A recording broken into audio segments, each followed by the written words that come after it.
Ngayong gabi sa tanan mga paps. So wala ta kapahabol 5 PM ro no. So karon lang ta pahabol 9 PM ro. Result 2 PM 351 no.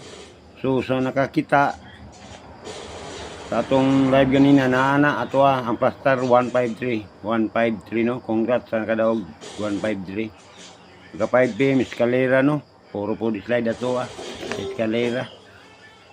Nagkaroon kani mo na ni siya pahabol na to 9 PM ro kani 9 PM ro mga paps kani atong pahabol ha. So kana hinaut ko maka tuhit ta makabuga ta niyang 9 PM ro no. So kani mo na ni siya atong guide 1 guide 2 para 9 PM ro pahabol na to.